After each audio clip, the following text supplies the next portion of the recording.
ಒಂದು ದಾರಿ ಒಂದು ಕುಟುಂಬದ ಬದುಕಿನ ಆಧಾರ. ಆ ದಾರಿಯನ್ನೇ ಬಂದ್ ಮಾಡಿದ್ರೆ ಬದುಕು ಹೇಗಿರಬಹುದು ಅನ್ನೋದಕ್ಕೆ ಇದೇ ಜೀವಂತ ಉದಾಹರಣೆ. ಕೋಲಾರ ಜಿಲ್ಲೆಯ ಶ್ರೀನಿವಾಸಪುರ ತಾಲೂಕಿನ ನಂಬಿಹಳ್ಳಿ ಗ್ರಾಮ. ಇಲ್ಲಿ ಶಂಕರಪ್ಪ ಎಂಬುವವರ ಕುಟುಂಬ ಕಳೆದ 6 ತಿಂಗಳಿನಿಂದ ಸಂಕಷ್ಟದಲ್ಲಿ ಸಿಲುಕಿದೆ. ತಮ್ಮ ಪೂರ್ವಜರ ಕಾಲದಿಂದಲೂ ಬಳಸುತ್ತಿದ್ದ ದಾರಿ ಇಂದು ಮುಳ್ಳಿನ ಕಂಬಿ ಬೇಲಿಯಿಂದ ಸಂಪೂರ್ಣ ಬಂದಾಗಿದೆ. ಒಂದು ಕುಟುಂಬದ ಹಕ್ಕು ಇನ್ನೊಬ್ಬರ ಸ್ವಾರ್ಥಕ್ಕೆ ಬಲಿಯಾಗಿದೆಯೇ? ಶಾಲೆಗೆ ಹೋಗಬೇಕಾದ ಮಕ್ಕಳು ಇಂದು ದಾರಿ ಹುಡುಕುತ್ತಾ ಹರಸಾಹಸ ಪಡುತ್ತಿದ್ದಾರೆ. ಪ್ರತಿ ದಿನವೂ ಬದುಕು ಒಂದು ಹೋರಾಟವಾಗಿ ಮಾರ್ಪಟ್ಟಿದೆ. ತಾತ್ಕಾಲಿಕವಾಗಿ ಕಂದಾಯ ಇಲಾಖೆಯ ಜಮೀನಿನಲ್ಲಿ ಓಡಾಡುತ್ತಿರುವ ಕುಟುಂಬ ಇದನ್ನು ಬಂದ್ ಮಾಡಿದ್ರೆ ನಾವು ಎಲ್ಲಿ ಹೋಗೋದು ಎಂದು ಪ್ರಶ್ನಿಸುತ್ತಿದೆ. ಅಧಿಕಾರಿಗಳ ಬಾಗಿಲು ತಟ್ಟಿದ್ರೂ ಇನ್ನೂ ನ್ಯಾಯದ ಬಾಗಿಲು ತೆರೆದಿಲ್ಲ. ಗ್ರಾಮ ಪಂಚಾಯಿತಿ ತಾಲೂಕು ಅಧಿಕಾರಿಗಳು ಯಾರೂ ಸ್ಪಂದಿಸದಿರುವುದು ಜನರ ಆಕ್ರೋಶಕ್ಕೆ ಕಾರಣವಾಗಿದೆ.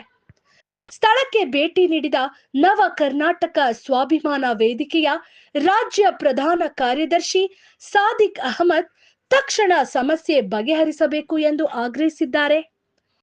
ಒಂದು ಬಡ ಕುಟುಂಬಕ್ಕೆ ದಾರಿ ಇಲ್ಲದಂತೆ ಮಾಡಿ ಕಿರುಕುಳ ನೀಡುವುದು ಖಂಡನೀಯ. ಅಧಿಕಾರಿಗಳು ಕೂಡಲೇ ಕ್ರಮ ಕೈಗೊಳ್ಳಬೇಕು ಎಂದು ಅವರು ಒತ್ತಾಯಿಸಿದ್ದಾರೆ. ಆದರೂ ಸಮಸ್ಯೆ ಹಾಗೆ ಉಳಿದ್ರೆ ಇನ್ನು ಸಂತ್ರಸ್ತ ಕುಟುಂಬ ಮತ್ತು ಸಂಘಟನೆಯ ಪದಾಧಿಕಾರಿಗಳು ಶ್ರೀನಿವಾಸಪುರ ತಾಲೂಕು ಕಚೇರಿ ಮುಂಭಾಗದಲ್ಲಿ ಧರಣಿ ನಡೆಸುವುದಾಗಿ ಎಚ್ಚರಿಕೆಯನ್ನ ನೀಡಿದ್ದಾರೆ.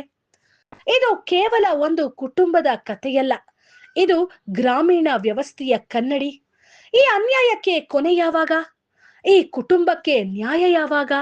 ಉತ್ತರಕ್ಕಾಗಿ ಕಾದಿರುವ ಸಂತ್ರಸ್ತ ಕುಟುಂಬ. ಹೆಸರು ಶಂಕರಪ್ಪ ಅಂತ, ಶ್ರೀನಿವಾಸಪುರ ತಾಲೂಕು ನಂಬಿಹಳ್ಳಿ. ನಾವು ಸುಮಾರು 15 ವರ್ಷದಿಂದ ಮನೆ ಕಟ್ಕೊಂಡಿದ್ದೀವಿ. ಇಲ್ಲಿ ಹಿಂಗೆ ಓಡಾಡ್ತಾ ಇದ್ವಿ. ಇವಾಗ ಒಂದು 6 ತಿಂಗಳಿಂದ ಬಂದ್ ಮಾಡಿಬಿಟ್ಟಿದ್ದಾರೆ. ಪಂಚಾಯತಿಯಲ್ಲಿ ತಾಲೂಕು ಆಫೀಸಲ್ಲಿ ಹೋಗ್ಬಿಟ್ಟು ಅರ್ಜಿ ಎಲ್ಲ ಕೊಟ್ಟು ಬಂದ್ವಿ. ಅವರೇನು ತಗೋತಾ ಇಲ್ಲ ಆಕ್ಷನ್ನು. ಹಂಗೆ ಈ ಕಡೆ ಬಂದಿರೋದು ಇನಾಮತಿ ಜಮೀನುಗಳು.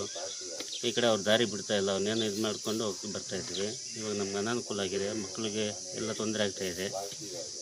ನಮಗೇನಾದ್ರು ಬಂದು ಮಾಡಿಬಿಟ್ಟು ದಾರಿಗೆ ಬಿಡಿಸ್ಕೊಡಿ, ಇಲ್ಲಾಂದರೆ ಶ್ರೀನಿವಾಸಪುರ ತಾಲೂಕು ಆಫೀಸರ್ ಬಂದು ಧರಣಿ ಮಾಡ್ತೀವಿ.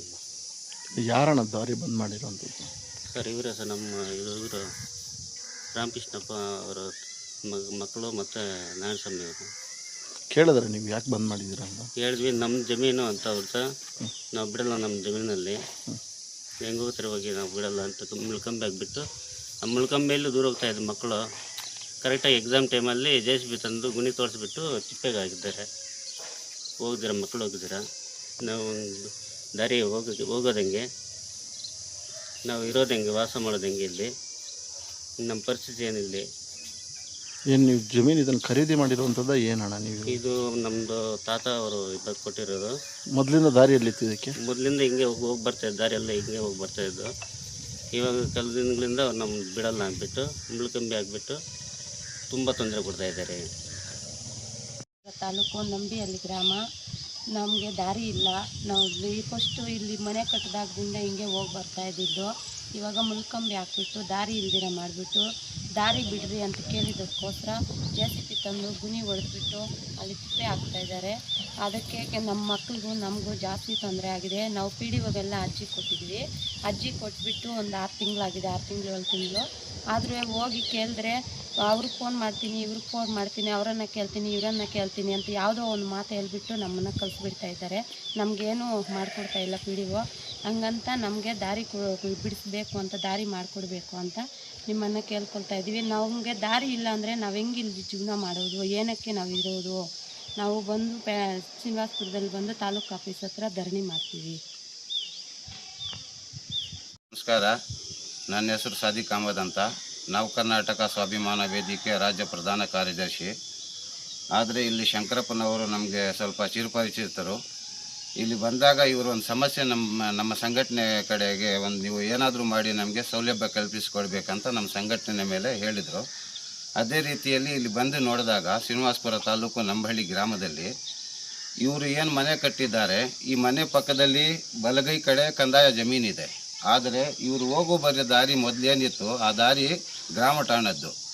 ಆ ದಾರಿಯಲ್ಲಿ ಇವರು ಹೋಗಿ ಬರ್ತಾಯಿದ್ರು. ಮಕ್ಕಳ ಶಾಲೆಗೆ ಹೋಗೋಕ್ಕೆ, ಮರಕ್ಕೆ, ದಿನನಿತ್ಯದ ಕೆಲಸಗಳಿಗೆ ಹೋಗೋ ಬರೋಕ್ಕೆ ದಾರಿ ಸುಗಮವಾಗಿತ್ತು.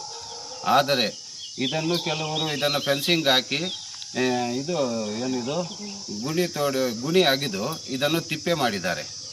ಯಾಕಂದರೆ ಇವರು ಬರಬಾರ್ದಂತ. ಇದನ್ನು ಗ್ರಾಮ ಠಾಣದಲ್ಲಿ ಇರುವ ಕಾರಣ ಇದನ್ನು PDO ಅವರು ಗಮನ ಹರಿಸಿ ಇದರ ಬಗ್ಗೆ ಕಾಳಜಿ ವಹಿಸಿದರೆ ಇದು ಏನು ದೊಡ್ಡ ಸಮಸ್ಯೆ ಅಲ್ಲ. ಇದನ್ನು ಇದೇ ಶ್ರೀನಿವಾಸಪುರ ತಾಲೂಕಿನ ಇಲ್ಲಿ ನಮ್ಮಹಳ್ಳಿ ಗ್ರಾಮದ PDO ಏನಿದ್ದಾರೆ ಇಲ್ಲಿ, ಅವರು ಬಂದು ಕೂಲಂಕುಷವಾಗಿ ಇಲ್ಲಿ ಪರಿಶೀಲಿಸಿ ಇದನ್ನು ಈ ಬಡ ಶಂಕರಪ್ಪನವರಿಗೆ ಏನಿದೆಯೋ ಅವರಿಗೆ ದಾರಿ ಮಾಡಿಕೊಡ್ಬೇಕು. ಇಲ್ಲದಿದ್ದರೆ ಇವರು ಏನಾದರೂ ಶ್ರೀಮಂತರ ಮತ್ತು ಬಲಾಢ್ಯರ ಒತ್ತಡಕ್ಕೆ ಮಾಡಿದ್ದು ಏನಾದರೂ ಈ ಕಡೆ ಬಡವರಿಗೆ ಏನಾದರೂ ನಿರ್ಲಕ್ಷ್ಯ ಮಾಡಿದ್ದಾರೇನೋ ಅದನ್ನು ನಾವು ಕಾದು ನೋಡಬೇಕು. ಇಲ್ಲದೆ ಹೋದ ಪಕ್ಷದಲ್ಲಿ ನಮ್ಮ ಎಲ್ಲ ಸಂಘಟನೆ ಪರವಾಗಿ ಹಾಗೂ ಸಂಘಟನೆಗಳು ಒಂದಾಗಿ ನಾವು ಉಗ್ರವಾದ ಹೋರಾಟವನ್ನು ಮಾಡುತ್ತೇವೆ ಎಂದು ಎಚ್ಚರಿಕೆಯನ್ನು ನೀಡುತ್ತಿದ್ದೇವೆ.